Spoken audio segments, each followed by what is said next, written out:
From Tally to Cali, It's time to wake up. Wake up! Wake up!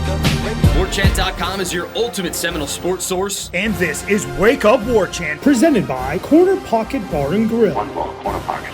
Now here's Warchant.com's Aslan Hajavandi. And Corey Clark. Who cares? Wake up! It's Wake Up Warchant presented by Corner Pocket Bar and Grill. Coming up on today's show, no real big splash in the portal. Will that ultimately stymie the Florida State Seminoles? And Mike Norvell in the playoff, and he wins. Champion. Wake Up Warchant presented by Corner Pocket Bar and Grill, Tallahassee, Florida. CPTallybar.com, the website, 2475 Appalachia Parkway. That's the physical address. You want to go check that place out every single day of the week, but especially on Tuesdays and Thursdays when there's trivia and bingo night going down. Good thing, though, is even if it's not, let's say Tuesday or Thursday, let's say it's today, let's say it's a Wednesday, there's a lunch special going on for you folks from 11 a.m. to 3 p.m., only $8.99. Today, 5 chicken wings, juicy, tender chicken wings, and French fries, only $8.99, again, from 11 a.m. to 3 p.m. at the Corner Pocket Bar and Grill. Go check them out. Warchant.com, the ultimate Seminole sports source. Check us out. All the writing, all the reports, everything, all under one umbrella. Warchant.com, the ultimate Seminole sports source. Thumbs up, 5-star rating and review, please.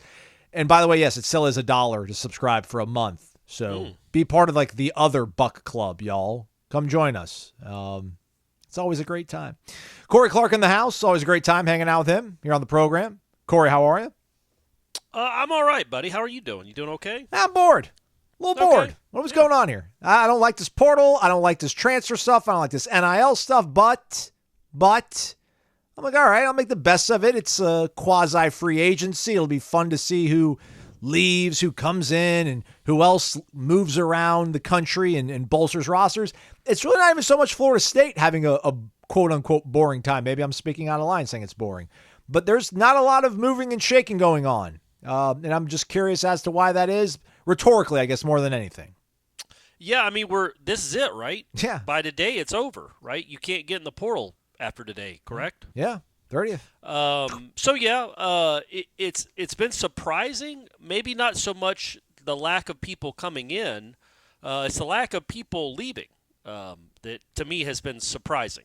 I would have thought after the spring, showcase. Yeah, sorry, everyone. The Garden Gold Showcase that we've loved for so long. I would have thought it had been 5 or 6 or 8 guys by now. And so far it's been 1, right? Is Van Dravius the only one that played in the spring game that's not here anymore? Yeah, and then Greedy, obviously, but like he didn't play in the actual showcase. To your point. And he left in the middle of spring. And Burrell and those, but very, very, very surprised. I don't quite know why. I'm not saying it's good or bad. It's just I would have thought there'd been more of an exodus. Not a mass one, but an exodus of some sort. And apparently, unless something happens the next few hours after we get done recording and then this is obsolete and you probably aren't even listening to it, there has not been an exodus from the Florida State roster. Are we allowed to talk about what's going to probably then happen? I mean, because there still is a scholarship limit of 85. Who checks those anymore, Aslan? Yeah, really, who checks them? Who? Honestly, what is the mechanism? I'm sure the NCAA clearinghouse, right? For making sure that you only have 85. Yeah, it's still got to be done through the NCAA. I mean, that's at least one thing that they're still monitoring and part of the process. I think that's an assumption to assume they monitor that. I mean, it's just the way business has been done for so long, but business has been changing every single day, it seems like, for the last 6 months, a year. So maybe they're not anymore, but that's the way it's been working since, they've made this whole thing a thing, college football. So the limit is 85. We all know that. I think Florida State right now is more than that. But, you can cook the books, man. A few of them can go on academic scholarships. You can pay for their scholarships through other means. Who knows, man? Who knows who's policing any of this? So anyway, the point being, you would think just by numbers-wise, they'd have to start losing some people, but apparently not. Apparently they're just going to roll into next year, into 2024 with however many scholarship players they want. I mean, is there anything that would make the collective college football fandom just push back? Because it seems like, we understand that NIL really isn't NIL. No one seems to be that bothered by it. You did have your 10 coaches, but you got all these analysts, and are they really doing just the analyst work? Are they figuring out ways to help out in recruiting or help out in on-field, in-game coaching? Is this one thing that maybe fans would be like, whoa, I mean, if we're going to let anybody figure out a way to fill their roster out by any means necessary, maybe that's a bridge too far? Or does this strike you as something that's still not going to really get enough people upset to create any kind of pushback? Well, number one, I think by the time August starts, they will be at 85. They'll figure out a way to do it, I think. But I think that would be well down the list of complaints that people would have. Is you've got 88 instead of 85. I don't think that'll be that problematic. I think it's more about, if you're talking about what we love about college football or what we've loved about college football, it's kind of that is low on the totem pole of things to be worried about. But it's like the one thing that people would always kind of asterisk next to Bear Bryant was, well, back in those days there was no scholarship limits, so Bear was just getting everybody and anybody he could, and he would just sit on the kids because you couldn't transfer back then. And I mean, it wasn't so much like he was preventing these kids from having opportunities and being a bully about that, but it was, all right, man, he's got 113 guys on scholarship. We only have 65. That's the whole the FCS versus FBS thing, where when those upsets happen, they become that much more shocking and tragic, because it's like, wow, not only do they have a lesser level of athlete, but they also have lesser numbers. It's just not a Florida State specific thing. I imagine if they're going to have to figure out creative ways to get to 85, I imagine Texas, Georgia probably aren't going to be far behind doing, hey, PWO, but here's a check for $50,000 this year. Right. Congrats. Yeah, I mean, I think it's like you'll have like practice squad players, man. I mean, we have no idea what this sport is going to look like in 5 years. We were talking on headlines about somebody asked us if Florida State was 10-0 going into the last, let's say 11-0 going into the Florida game, knowing that it meant nothing as far as getting into the 12-team playoff. Would they sit starters or sit guys that were a little hobbled to help them to make sure they were healthy for the ACC championship game, which in 2024, I know people don't want to hear this, that would matter more than the Florida game. It's more important. Yeah. You win it, you're in the playoff. There's no guarantee you beat Florida, you're in the playoff. Clearly, we watched that last year. So, but if you win the championship game, you are in the playoff. So that to me is something and that's just one of these unintended consequences. There's going to be a million of them. So I think it's just who knows, man? Who knows where this sport is going? I think this sport has changed more in the last 5 years than it did in the previous 50. It's crazy. It's just nuts what this sport has become. Good, bad, however you want to see it. For Florida State, it's been good. Clearly, they just went 13-0, had 10 guys drafted. But it's not the sport that we grew up with. It's not the sport many of us recognize, so we all have to adapt to it. Much like, maybe we will get to a point, and I know this wasn't the question you asked, where do you move the Florida game to make sure that it means something? Do you move it to the beginning of the year? Because at the end of the year, there's a chance with a 12 or maybe a 16-team playoff that it's not going to mean anything at the end of the year, and you want to make sure that a rivalry game like that means something. So, or they get rid of conference championship games. Something's got to give, I would think. I just wonder if the resistance to moving the game up would be, well, we want to be healthy and focus on our conference games so that we can win our conference, or at least get into our conference championship game.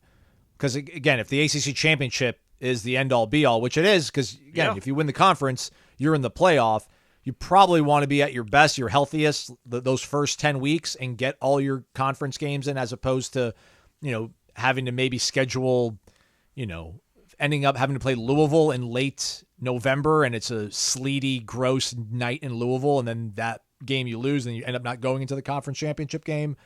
But you beat Florida in September. At least you got that one under your belt, but that still doesn't get you into the playoff. I wonder if that also becomes a factor too, because, it's not just showing up to Charlotte automatically. You have to earn that trip there. So, but yeah, what a horrible thing to have to think about. But hey, well, I we're mean, here. that's coming though, right? Yeah, It's here coming. Because again, the right now the way it's structured, the Florida game doesn't guarantee you anything. In fact, the point I made was, if you're 8-3, I think if you're 8-3 and you've got 3 offensive linemen that are hobbled and you're playing Florida, but you've qualified, you've earned a berth for the championship game. You know that going into the Florida game, that you've earned a berth for the championship game, and you're playing Florida at 8-3. Under no circumstances do you risk further injury against Florida when that game means nothing. The ultimate goal is to get in the playoff, and that's the following week. You beat Florida, lose to Florida, it doesn't matter. What matters is the following week. That's the de facto first playoff game. That's going to happen a good bit moving forward. I'm not saying with Florida State, Florida's particularly, but, Georgia, Georgia Tech, Alabama, Auburn, Kentucky, Louisville, if that happens, USC, UCLA, like all these games that are typically the last games of the season, will lose a lot of their luster if they don't mean anything in the grand scheme of trying to get to the playoff. Yeah, the ones that are not interconference, like Ohio State and Michigan's still going to matter because you're still in the same conference, and it's going to go towards dictating that. But us and Clemson, South Carolina, like those games, But if like USC's playing UCLA and USC already knows they're in the Big Ten championship game, and UCLA clearly won't be, because when is UCLA ever good at football? But so USC can lose that game, knowing that the game that matters is the following week in the Big Ten. Like that's a reality that's happening. Nobody seems to think about this. But back to Florida State at large, I think when we were done with the spring practice, we talked a lot about, well, they might need to go get a receiver. Not might. I thought they needed to get a receiver. Well, part of the reason I thought that is because at this time of the month, going into May, we're here at May, I thought the receiving room would have lost more than one player. I thought there were going to be 4 to 5 guys that had left. It was quality, not quantity, that made you think they needed a receiver. No, but why go out if there's not anybody great out there? If there isn't a Keon Coleman out there. There is not. Why go get you a Kentron Portier when you already have a Kentron Portier? Why go get another Darian? See, but I thought they'd have to, because I thought guys like that would be leaving. I shouldn't say Kentron. There's no reason for me to think that he was going to leave. But I just thought these guys that have been here a while, or even, the glut of guys that were competing for the second job, maybe opposite Malik, that aren't the number 2 guy. Yeah, the guys and only Vandrevius is left. So you're still left with 4 freshmen, Hakeem, that's 5, Malik is 6, Jalen Brown 7, Ja'Kai Douglas is 8. Kentron and Darian, you've got 10 or 11. Did you count Destin? Deuce and Destin, so you're up to 12 scholarship receivers. Well, I would have thought you'd be at 9 or 8, and that's always a little scary when half of them are true freshmen. So I thought if you'd have lost some of these guys in the middle, the older guys or even another sophomore, I would have thought you'd have to go to the portal just for depth purposes, and maybe somebody better than what you have. But if you haven't lost anybody, and there's nobody, and more importantly, I guess the overriding fact is right now as we talk, there doesn't seem to be anybody in the portal that makes you substantially better. Yeah. That is a guaranteed upgrade, Keon Coleman style. So with that said, it's not as big as need from a quantity standpoint, for sure. It's not as big a need as I thought it was going to be, clearly, because nobody's left. Maybe this is the year for Kentron and Darian, man, and Deuce. Yeah. They're going to shine. I hope, man. I hope. Again, I think a lot of this goes back to that tweet that we read like 2 weeks ago from Shannon Terry about not expecting this to be a fireworks window because everybody's kind of caught up, like not so much like caught up to how efficient and effective Battle's End has been, but most schools now have some sort of collective in place to where they can keep their guys around, at least the guys that they really want to keep around. They can give them aggressive offers, lucrative offers to stick around. So that's why you're seeing a lot of guys maybe not move around as much because the grass might not be greener elsewhere. The only name that has popped out there in the portal in like the last day or two is Zachary Franklin. He was a kid that caught like 80 balls in back-to-back seasons at Texas San Antonio, but Keon was the number 1 target for Ole Miss and Florida State, and Florida State got Keon, so then Ole Miss had to kind of settle for Zachary. But he had a horrible season at Ole Miss. I think he only caught 1 touchdown, 4 catches for 38 yards. And I think he ended up like not even dressing out in the last few games of the season. I think he fell out of favor with. So he wasn't Lane hurt necessarily. Kiffin. No, Okay. it just was not. Well, then what is that then? You know what I mean? Well, it's a guy that, I mean, he's 10 times productive than all those other guys those 12 guys you mentioned. I mean, in 2022, 93 catches for 1,137 yards and 15 scores. 2021, 81 catches for 1,027 yards and 12 touchdowns. He caught 7 touchdowns in the COVID year. I mean, he's got well over 30 career touchdowns. But once he got to this level, fair. You know what I mean? Like once maybe Ja'Kai would have been a 3-time All-American at that level, or Kentron. It seems like if he wasn't, I just assumed he was hurt when I saw those stats. If he wasn't hurt and just didn't play, and especially in that offense where they throw it all the time, he only had 4 catches? He missed the first 3 games of the season, so he didn't play a full season. But 4 catches total. So again, the point being that's not a guaranteed upgrade. I wouldn't have said that a year and a half ago, but we've seen him in Division I football now at high level, big boy, top 15 football for a full year, and he had 4 catches. So I don't know if that's necessarily an upgrade. And you got to, I guess, kind of spend your money wisely. And right now, I mean, there's not any room for another receiver. Oh, absolutely not. Yeah, no, not in this situation where nobody's decided to leave, unless again these are some guys are going to become walk-ons that are not walk-ons. Also in that sort of space, we don't know how urgent it is, but Pete Thamel and Dan Murphy reported on Monday about college leaders at the conference level and the campus level involved in deep discussions to avoid a $4 billion class action suit against all these former players banding together for the fact that they were not able to get any NIL when they played. So this whole revenue sharing thing is going to dovetail into NIL and free agency and into becoming a real legitimate thing. The dollar figure they're throwing out there, Corey, is probably $20 million cap. There won't be a floor, though. But it looks like the sources have indicated top-end revenue sharing numbers per school would be in the neighborhood of $20 million annually, though it's not settled. Okay. That builds you a winner. I hope that's enough money to build you a winner. That's for every school or every Power 4 school? Yeah, like the Big main Ten SEC. Yeah, like Big Ten SEC. I think we might be in the mix too, like the Power 4, whatever's left of us being in that level. All right, okay. But we don't have the same. Hey, that's good money. $20 million split over. Florida State's got an issue because they have more than 85 guys. But normally, if you're at 85 guys, you just split that up. You'll be doing fine. They're all living good. I can't be right. Did I put too many zeros in that one? That wouldn't be $235,000 per person, would it? No. It'd be $23,000. Probably $23,500. Oh, there's no way that's going to happen. They're not going to want that. They're going to have to tell all the guys to pull back the lawsuit. All the current players, like, hey guys, take the lawsuit away. You're going to screw us over. We're only going to make $20,000. Yeah. If they cap us at $20 million annually. So we'll see how that all goes and how that affects things. We'll have Matt LaSerre to join us here later on the program to talk a little bit more about anything that might be happening there in the transfer portal. I think linebacker. We think I don't think they're done necessarily. I know they're looking at some D linemen. I know a really good one went in the portal earlier on Tuesday from I can't remember it now. Grand Valley smaller State school. Do what? Grand Valley State? No, Louisiana Monroe. Oh, all right. Went into the portal. He had like 25 tackles for loss last year, something crazy. A defensive end. I don't know if he's what level he's at, but it certainly would be a nice 4th option or 5th option to have a defensive end if you needed one. So I do think they'll add 1 or 2 pieces, but yeah, I think the influx maybe Aslan, the spring transfer portal is like February signing day.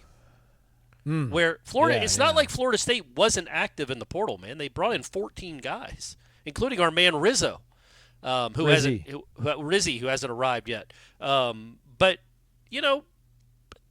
there's when you look at in the last 2 years, they brought in Keon in April or May, whenever that was. I think Turnentine was a late addition, and Dimitri Emanuel. And Gibbons came in late, too, but I feel like Gibbons was almost before the portal was this. Like, he was like a grad student or something that came in. But either way, those 4 guys are guys that came late, but all the other transfers they've added over the years, the last 2 or 3 years, have all been December window guys. So maybe this is just the reality. We probably put too much. I just thought there'd be more people leaving more than anything. So I thought they'd have more, just from a numbers standpoint, would have to bring in more to because they were going to lose a lot, and they really haven't. Which, I was thinking about this again, talked about it on headlines. So I'm sorry if I'm repeating myself, everyone, but it might be these guys are finally like the reality is caught up with it, and they have enough examples of guys that have come before them to realize about grass and how it's not greener on the other side. Because Amarian Cooper's back in the portal. Bishop Thomas. Bishop Thomas is back in the portal. Derek McClendon went to, and I know I'm just picking on the Colorado guys, but Derek McClendon went to Colorado, then declared for the draft, and he didn't get drafted. And the Trayshawn Ward. I mean, he went from Kansas. He went from here to Kansas State to Boston College. I know we like Trayshawn, but Trayshawn did the same thing. Yeah, same thing. Like, and then the kid that Tafasi. Yeah, he's in the portal again. Like, there's enough examples of these guys that left, and you can't really Malik McClain. I know he's not in the portal again, but there's not one real example the last 2 years of a guy that transferred from Florida State and flourished at his new school. Yeah. Maybe if they go to a smaller school, like Tate might flourish at Southern Miss, but he's not going to be flourishing at Michigan. Like, none of these guys that went to other Power 4, Power 5 type schools have flourished in any real way, in any meaningful way. Brownlee, I guess, is the one. And even then, he got replaced by Cypress. Yeah. And, Renardo and Azaria were really good. So I wonder if that gives all these guys realistic and worthy pause of, I'm not going to just throw myself into the portal. I got it pretty good, man. I'm a player at Florida State. And no, I'm not a starter right now, but I might be. And even still, I'd rather be a part-time player at Florida State than a part-time player anywhere else. I'd rather be, Azaria Thomas or Quindarius Jones than effing Sam McCall. So maybe that's why that there hasn't been that many guys leaving, is because they've seen what happened to the guys that have, which has not been a lot of good stories. You're not wrong. I mean, I understand the point you're making. I just wonder, again, do you need 12 receivers on scholarship, though? Listen, they might not be on scholarship. I get it. Like we talked about the way that the workaround on that. I get it, everybody. Just I think I had expectations that there was going to be a piece or two added in the caliber of a Keon Coleman that was going to push this team from being a playoff contender to a national championship contender. And I just don't think, as is, this is a national championship caliber team. I think they needed like another elite wide receiver. I don't even know if Malik Benson is elite. We're hoping he is. He's shown us that he's got the potential to probably be a fairly productive college receiver.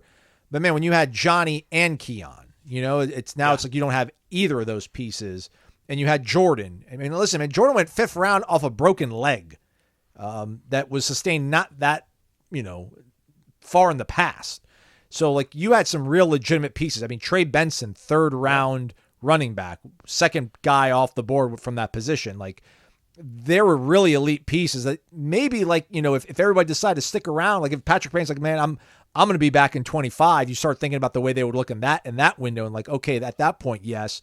But that's kind of a little bit my consternation or anxiety, for lack of a better term, maybe. Hey, man, the world needs bartenders too, right? Like, the college football needs 9 and 10 win teams as well. They can't all be 13-0. Right. And so, I don't think this is right now as it's currently constructed, I don't think it's a national championship team. But I honestly, if I'm being honest with myself, I don't know that at this time last year, I thought that team was a 13-0 team. I didn't know the defense was going to be like that. I didn't know Braden Fisk was going to be that good, or Peyton would make that jump, or Renardo would end up being. I mean, that's just who he is. Like, I just didn't know all that stuff. So, but that said, yeah, man, I would imagine. I think we all agree that you're taking a step back. You don't lose that kind of talent and just replenish and go 13-0, but you can get yourself into the dance. You can get yourself into the tournament. Yeah. And then who knows what happens. A lot of that is injury luck. Like, Maybe you play a team that just lost its quarterback to a broken leg. And so you're going to win that game. Like, you know what I mean? Like, who knows what happens once you get in? Yeah. But, I see what you're saying. I agree with it. I think that, when it comes to the receiver position in particular, I just don't know the option. I thought there'd be more options going in, going into the portal. Right. There would be, and it just doesn't seem like there are. And if that's the case, then, you probably do want to stand pat and be like, hey, you guys stay here. Let's run. Let's see how this goes, because it's not like it's not like they're devoid of talent. No, they're devoid of production. And listen, I'm realistically, I don't think you're every single year going to be bound for a 13-0 season. Like, I mean, I realize there's kind of ebbs and flows to building a program back and even having a quote unquote dynasty. Like, 95 they didn't compete for a national championship. At least they weren't in the mix in the last week. No, they kind of were. They kind of were. Yeah. 94, they weren't. Yeah. Yeah. Thank you, Corey. Yeah. But so yeah, I'm not like being overly selfish and thinking that this is like, hey, every single year we need to be 13-0 and look like a complete head and shoulder above most everybody else, like national championship contender. Get in the playoff, and then crazy things can happen for sure. I just, I don't know, maybe part of me was just thinking, and it's false thinking that like they were going to be able to kind of reload. But, I mean, that money they spent on the players that left, that was real money that's gone. That's not replenished automatically through ticket sales and revenue sharing and everything that the NFL has, to where you have a salary cap. So you know you're always going to be able to spend X amount of dollars on a roster. So it's one thing to be like, all right, I got us covered for 2-3 years. And then at a certain point, everybody else has got to chip in to help keep this thing rolling. But, yeah, and this is, again, I don't think they're a national championship caliber team, but you look at their schedule, and I don't think there's one team on the schedule that I look at right now that I'm fearful of. Right. Yeah, I mean they're as talented or more talented than anybody on their schedule, and Norvell and the staff and the Battle's End deserve credit for that. I mean, Marvin Jones is a real player. Roydell Williams is a real player. Malik. Jalen Lucas, like they got guys now in the portal, real helpful guys, including on both lines of scrimmage with multiple bodies that I think are going to play a lot. So they did address needs. It's just that they all did it in December, and then now we've seen spring, and I think by and large I liked everything I saw in the spring. I could have used another defensive lineman, and I would like more. I would like an absolute ready-made impact player at wide receiver. But that doesn't mean that maybe Kentron stays healthy and is that guy. He's not going to be 1,100 yards, all ACC first team. But he could be a nice, Ja'Kai and Malik Benson, that's not horrible. Jaylen Brown might be something. Hakeem Williams make another jump. Like, at least there's room for growth and potential. These are not all none of these guys, not many of these guys I think are bumping their heads on their ceilings. So we don't know what it'll look like in August. I know when I watched it in April, it wasn't special. But, if it's pretty good and you're good at everything else and you have a really good defense, that's a recipe to get in the playoff. Yeah. And then just take your chances when you get there, man. But, yeah, I would have thought, yes, a Keon Coleman would help this team a lot. I'll put it that way. Yes, Keon Coleman. You'd feel good if you had Keon coming in here again. Yeah, I mean, and there's been some guys here as we recorded that have like hopped in throughout the day on Tuesday as we record this for you folks. But again, like no one's elite. And I'm just trying to think about this window as a whole. And I think really only like that Caden Proctor kid that left Alabama to go to Iowa and then is now, I think he ended up going back to Alabama. That's like the only like 5-star real earth-shattering level talent that entered the portal. I mean, there's a kid from Texas, the Blackshire linebacker who's actually was at Alabama this past season, transferred to Texas in the winter and is now back in the portal. I mean, the kid, Tyler Barron, he was defensive end for Tennessee, committed to Ole Miss, but then flipped to Louisville and is now back in the portal again. And Florida State is not listed as... That doesn't sound like a Mike Norvell guy. Yeah, no, but I mean, like Miami, Ole Miss, Southern Cal are still after this kid. I mean, so those are programs that are trying to get back into the national consciousness. So he's obviously a kid that has talent, but maybe that kind of speaks to what they have. Maybe not even so much his level of character, but it just speaks to what this staff feels they maybe already have. in the roster, that they don't need to go after a defensive end like that, which I don't think when you talk about defensive line, I think we were talking about an interior guy, right? Yes, correct. I mean, I wouldn't mind. You can never have enough really good defensive ends either, but that would be nice. But yeah, again, you can't be great at every position and deep at every position. That's just not. Georgia isn't that. Alabama certainly isn't that anymore. Like, that's just not realistic. This isn't the 90s, and you're not Florida. You're not 1996 Florida State, where you just got, Andre Wadsworth is a backup defensive end. I mean, that's just not realistic. But so with that said, yeah, you could always use one, but it's need versus want, and I don't know that they need anything. They want a backup defensive lineman for depth, or a proven all ACC caliber safety maybe, or a dynamic receiver. I mean, everybody wants that stuff, but they're not horrible at any of those positions. Like, they got options.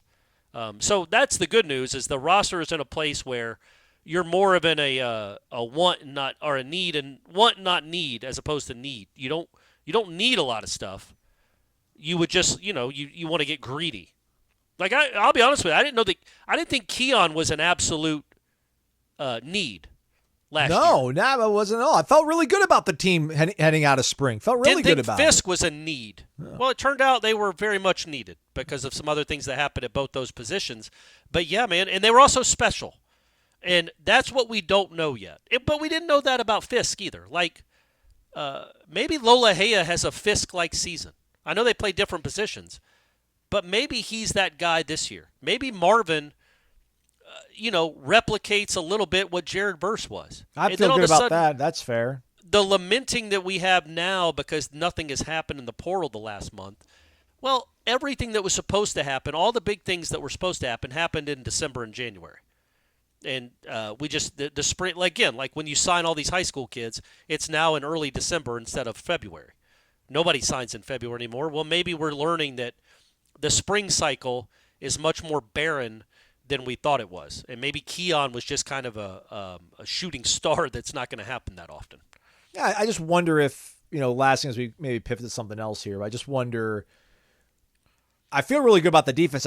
I felt like the offense needed something, like just some shot in the arm. Maybe not even so much like a wide receiver, maybe like a tight end. I don't even know who's the best tight end now in college football with Brock Bowers being gone. But like if they could have got one of those to pair up with Kyle Morlock, it's like, all right, well, they have something here, something that's elite that you can really hang your hat on. Maybe Landon Thomas is the best tight end in college football, Aslan. Yeah. Maybe it's Landon Thomas. Maybe Stand he's up, already Moultrie. on campus. Stand up, Moultrie. By the way, but I agree. There's nothing. Trey Benson was a special running back. Obviously, Keon and Johnny were unique and special in their own ways, and you had an all-time great at quarterback. It's not the case this year. Right. It's just not. You hope Malik is an NFL player. I think he is. Don't know about any of the other ones. Jalen Lucas is something you haven't had. He's a different kind of dude, but don't know that he's going to be an all-ACC caliber player. So, yeah, you're and I don't know. The running backs aren't Trey Benson. No. Together they might produce more than Trey, but there's nobody in that running back room that's going to make you forget Trey Benson. So, again, it kind of makes me, kind of irks me, pisses me off a little bit that team with all those special guys didn't get a chance to maybe play for a title. But no need bringing that up again. By the way, Shanna, the first wife, did text me and say that she really enjoyed my rant on the NFL draft. A lot of people did. Oh, good, yeah. I cussed. I even cursed. Yeah, it was awesome. And I went back and listened, and I never do. I never go back and listen. Who would? How could any of y'all listen to me? But I wanted to see if you bleeped it out, and you did. Yeah, of course. I bleep out when you say the A word. Like when you say bad blank. Do you really? Yeah. I think it's just funnier that way. Do you make it known that what I've said, though? Edgy. What's that? Can you tell that I'm saying that word, though, even though you bleep it out? Yeah, I keep, like, half of the syllable, like the first syllable. Okay, good. Because it could be you could be bleeping out who knows what. Because there's a lot worse words than that. So I'm glad that you. Saying like bad ass, and I just bleep myself. Like, yeah, it's not bad, but I just think it's like funny to throw a bleep in there. Like, ooh, like we're so edgy. Yeah, that's right. That's right. We're really not. By the way, 20 million divided by 85 is 235,294. So, Oh, yeah, I guess it would be. Yeah. So, that makes more sense. Right. I'm doing the math now because 235,000 times 4 is $1 million. And then you multiply that by 20 and you get right to around 85. Okay. All right. I like the way they taught math in Georgia better than Florida. Buddy, the math they teach now, I don't know if you've seen that Nate Bargatze joke about it. But I don't. When Brady was still doing the math, the new math, he's past that now. He's in geometry, I think. I don't know if he did pass that. But like when he was in elementary school, and they're multiplying and adding, and he's using a whole sheet of paper for one problem. And I'm like, why don't you just carry the? He's like, no, that's not how we teach it. I'm like, well, that's preposterous. And Nate Bargatze, said trying to help his daughter, who was in elementary school with math, was like somebody knocking on the front door and wanting to come in. You're like, yeah, you can come in, but what I want you to do is go around to the side yard, hop over the fence, crawl through the doggy door, come right up to me, and you'll be right at the front door. Like it was all this crazy. Instead of just doing it the way we grew up, they made it all these other steps, all these different steps. So, yeah. So that's how we roll in Georgia. I don't know. I guess Florida does the same thing. Probably, but yeah, just the way you deconstructed that math problem. Like I wouldn't even be able to really. If someone's like, yeah, what's 20 million divided by 85, I'd be like, I don't know. I don't know. Well, I didn't. It's not like I knocked it out of the park the first time you asked.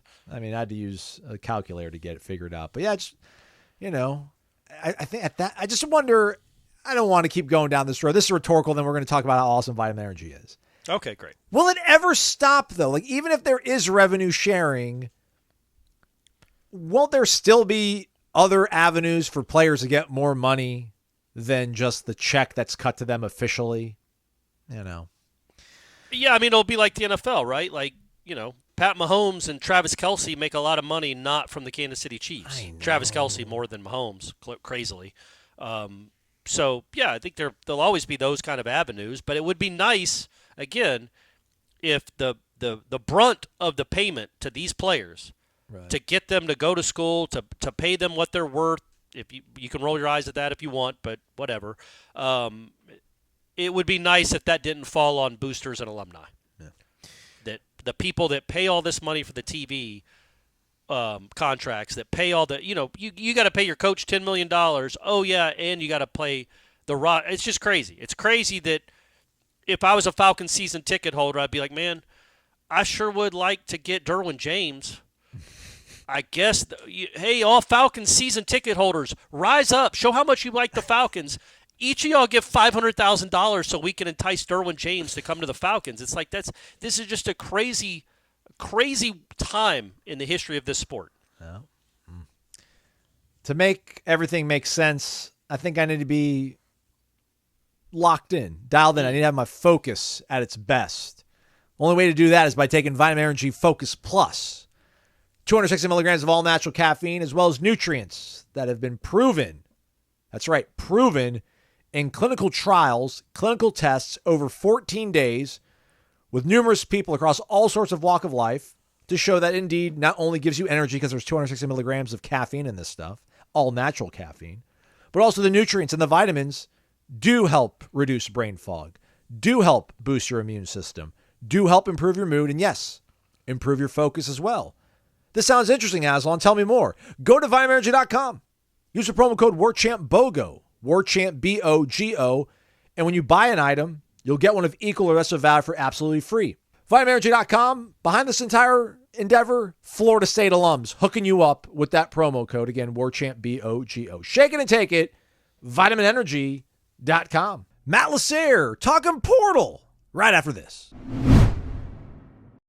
We sat there and pondered all that time with Corey about the transfer portal, and I'm like, oh, yeah, we got Matt LaSerre. He knows everything that's going on in the transfer portal, so we've brought Matt on. I think you'd rather come here with a lot more to offer us, being an information merchant the way that you are, Matt, but just apparently seems to be pretty slow, and maybe not even slow just for Florida State, but kind of just slow overall in the portal in terms of high-level elite guys out there, right? Yeah, no, the haul in general, I would say in general, this window hasn't been great. Like, it's just, you have your few talented guys, like you had the Penn State wide receiver, you had the running back from Oregon State, but you haven't really had a whole lot of talent. You've just had your kind of few ones here and there, but overall there hasn't been a whole lot for FSU to really go after in general. Yeah, and they haven't had a lot of guys leave, so maybe they don't need to add anybody after all. But receiver, defensive line were the two positions that we kind of seem to be talking about for a while. Receiver has kind of dropped off, and maybe we can get to that in a little bit. But it seems like defensive line, there is a prospect that will be on campus that gives us a little bit more urgency for how real it could possibly be, right? What you got on that? Yeah, so defensive tackle JVR Suggs out of Grand Valley State, a Division II school, tells me he's going to be visiting on Friday and Saturday this weekend. Kind of interesting there. He has fairly good production at the D2 level. He had 21 total tackles in 2023 and 2022, seven and a half tackles for loss in 2023, 5 sacks. I mean, he has good stats. And also what's interesting is he might challenge old batted balls and Patrick Payton because he has a bunch of pass deflections too. Had 4 last year and 5 the year before that. So that kind of lines up with the mentality of the FSU defense of trying to find a way to disrupt the play, even if you can't get to the quarterback. It was kind of a weird recruitment too. Looking at it, if you look at when he entered the portal, it was kind of slow going. He was getting a bunch of Group of 5 offers, and then in the middle of last week, just boom, a bunch of Power 5 has kind of come in. He's already visited Wisconsin. I believe he finished that visit up either yesterday or today, and then he visited Arkansas over the weekend. So as far as we know, Florida State will be his 3rd visit. Right. And when it comes down to this sort of stuff, again, he's 6'3", 282 pounds, and he's originally from Michigan. But when these guys go on these visits and don't commit, that's kind of a good sign for you as Florida State to get him on campus because you have a legitimate shot. Otherwise, he probably would have committed to these other schools if he really felt at home because these guys usually seem to know when they do these visits at this point. Yeah, definitely. I mean, I think I said it last time I was on, and just look at how Nick Skorkin, or however you say his last name, defensive lineman from Purdue who went to A&M, and Penny Boone last window, who were both supposed to go to Florida State and then canceled after they went on one visit. Right. The transfer portal kind of seems to be the opposite of way like normal recruiting is you just need to get them on campus for a visit. The last one doesn't matter and all that kind of stuff. As long as they're there, you have a chance to lock it up. Yeah. All right, let's talk about wide receiver again. That young man out of Penn State seemed to probably have been the prize pick from that position in this portal window. But Zachary Franklin's a name that some fans might be aware of because he was one of the best dudes out there last year, but that Keon Coleman guy also was out in the market, and Florida State seemed to have picked the better of the two because Franklin only caught 4 balls at Ole Miss last year. He's in the portal. Could there still be some residual relationships between Florida State and Franklin from last year that might put him in play this year? We'll see. It kind of, I'm sure they're giving him a look, but what I'm kind of worried about here, and I'm trying to say this in a way without kind of like bashing the kid because I don't want to bash the kid, but there might be some character issues there because I was looking, kind of researching it on Ole Miss Spirit, the On3 site for Ole Miss. He was MIA from the team at Ole Miss for a while in November. Lane Kiffin said something along like, we don't have a plan for him or something. So like it feels like something weird happened there that could be kind of a reason why Florida State wants to stay away. I mean, at UTSA a few years ago, he was great. I actually watched him at the Frisco Bowl, I think in like 2021. I mean, he's a great player. I just think there's some underlying issues there that we don't really know about, just kind of like looking around. And that might turn Florida State off. If not, if they kind of see around that, or if it was just some other reason. Again, I don't know what happened at Ole Miss. I'm just speculating on what I've read. But it just kind of seems like a weird situation. I mean, again, great wide receiver. He was on the Blitnikoff Award watch list from his UTSA days, like not even from doing anything at Ole Miss. Yeah. I mean, last year going into the season, he was on the Blitnikoff list because he caught 93 balls the season before. So we'll see if maybe Mike can unlock something in him that Lane wasn't able to, if there's some mutual interest in there. So, but as we record this, the window is just about to fully close. So where we go from here, though, Matt, is that kids can't enter, but the guys that are out there can still take their time in figuring out where they want to go. So even though it feels like it's over, it's still really not over even today. Yeah, and also something important to note is that you can still – so today's just the deadline, or as we're recording this, today is the deadline just to put your name in or get your paperwork done and get it to the compliance office. The compliance office can take their time and up to 48 hours to get your name actually in the portal. So there could be someone at Moore right now walking down the hallway putting that paper on the desk, but we won't really know until they put something on Twitter or until their actual name comes in the portal in 1 to 2 days. There we go. All right, so to find that all out, you got to keep following Matt on the Twitter machine as well as the PRB, because everybody on the PRB gets it first before it hits the Twitter machine. So the Premium Recruiting Board, everybody, you know what that's all about. Matt LaSerre, staff writer, warchant.com. Thanks, Matt. Appreciate you. Thank you. Of course, shout out to Mike Norvell making it to the playoff in 2024 and winning. That's right. Well, he got a chance, didn't he? They gave him a shot in the playoff. Against Shane Beamer. Yeah. Man, Shane Beamer just... I want to read his Dear Diary confessions just about Mike Norvell neutering him at all turns of his life and his career. But, yeah, apparently Mike, along with Urban Meyer, and I think Mike even got Urban to do the chop on camera. It's out there, kids. Go find it. Okay, all right. In golf. Yes, Did you say in golf already? Yeah, the Chick-fil-A charity golf tournament set a new tournament record in their score, and they went to a 4-hole playoff, and Mike and Urban won. So the Keep Climbing Foundation, the coffer is getting replenished.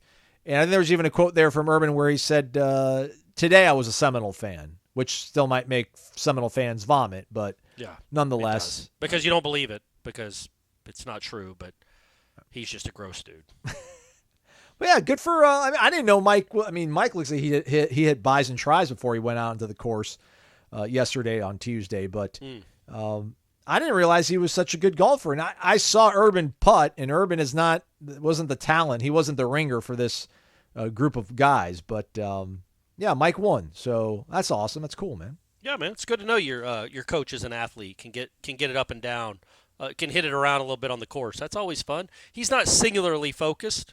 Oh. He has time to go to the range. I can't imagine how often Mike Norvell golfs. Not much, right?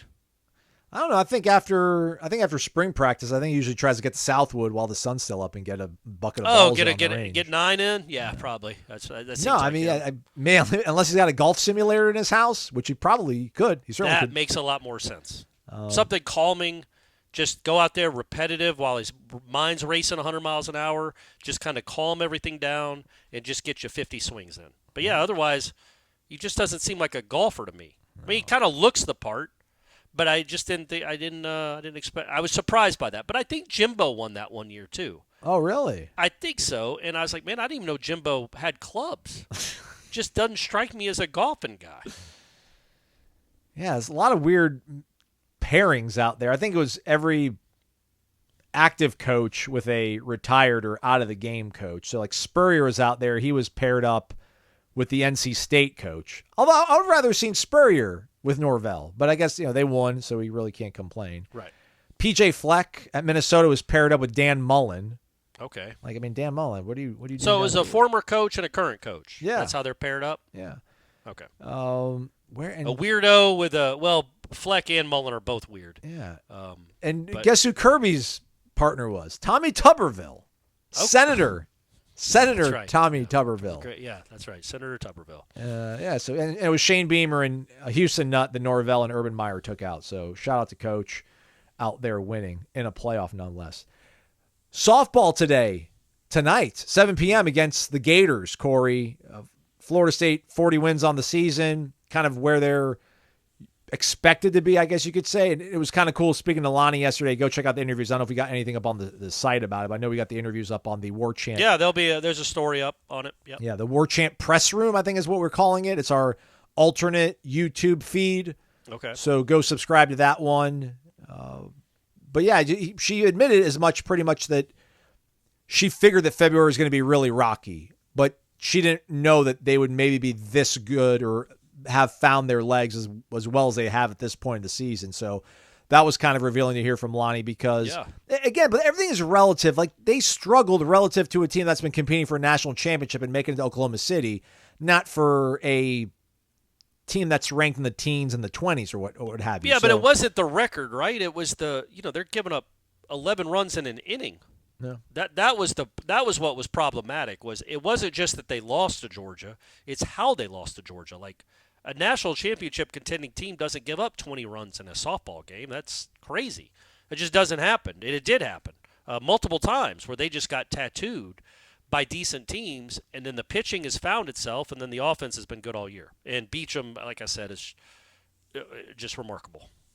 Yeah, she's like, I'm like, what did you expect from her? She's like, well, I expect her to be a freshman, but she certainly hasn't been that at all. So, breaking the record the other day with Sydney actually being there to hand her the ball, that was pretty cool. So, the Noles rocking and rolling, and they seem to be well in line to actually be a host. Maybe not a top 8 national seed, but they should be hosting if they can carry this momentum into beating the Gators later tonight. And then they got Syracuse and then the ACC tournament, and apparently they're going to go straight from Syracuse to the ACC championship, the ACC tournament. Yeah, which I assume is somewhere in North Carolina. Yes, I think. Oh, that's weird. I think Duke. Good. I think maybe in Durham. All right, good. But good for that state. Yeah. It's good that they finally got a conference championship to go not watch, because nobody ever goes to anything except for if NC State's playing in the baseball tournament against North Carolina, the stands will be full. That's about it for any of those championships that they host in North Carolina. I would think they're well on their way to being a regional host. It's just a matter of if they can get into the top 8, which is the same story for baseball. Like, this is a big series this weekend. I guess we'll talk to Link on either today or Thursday, get more of an update if and when these guys ever come back, and what capacity they think they'll come back. If Cam Leiter, you don't miss 2 months, and then all of a sudden you got a 100 pitch limit. So what are they going to do with him and Whitaker if Whitaker's back? So all that's going to be really interesting to see. But yeah, if they can, if Florida State baseball can win the next 3 series, they are going to be in a top 8 national seed, almost without question. Because North Carolina State is good, and if you can get 2 wins over that caliber of a team this weekend, then yeah, you're in real good position to be a top 8 national seed. But either way, man, how crazy is it that we're even having that conversation? Yeah. As bad as it was last year. Yeah. And then this team, what are they, 34-9 after having the worst season in school history? Just, again, and they're fun to watch. They are fun to watch. They hit the ball. They field it. They tell you about it. They don't pitch all the time great after the 5th or 6th inning, but, hey, you can't be great at everything, everyone. By the way, you're correct. Jimbo and Terrell Buckley won the event in 2010. Oh, see? I was surprised when I saw that way back then. Like, wow, Jimbo golfs? I just thought he was crawling on his belly hunting turkeys in his spare time. I didn't know he was actually a golfer. Oh, man. All right, that's a wrap for us. Renegade Express dropping, get in the thread, which, by the way, we're going to do we can't call it live because we record the show, but we're going to actually do the drawing for the monthly winner for the Come and Swag Bag for the month of April on the show. Okay, nice. So check it out. We'll have a video element to all of this. It's a Beham FSU, I think. Nole fan for life, class 2007 or something thereabouts. Philip Morris and M. Adam CZ. They're the 4 guys up for it, which, by the way, James B. asked us the other week, and I've never gotten back to him. The grand prize drawing is still wide open, everybody. We're going to do that all year long, and then at the end of the year, we'll do a drawing. Every single person who has had their question generate discussion will be involved in that drawing. But every single week's winner goes into a monthly drawing for the swag bag, but every single weekly winner gets involved into the grand prize drawing. So keep cranking out those questions, everybody, to have a shot at the grand prize. Like a $600 portable generator. It's incredible, man. Yeah, man, that's awesome. Shout out to our guys at Cummins. All right, that's a wrap for us. But again, another show coming for you tomorrow. Just get involved. Renegade Express, warchant.com. Post your questions in there. He's Corey. I'm Aslan. Thanks for listening to Wake Up Warchant, presented by the Corner Pocket Bar and Grill.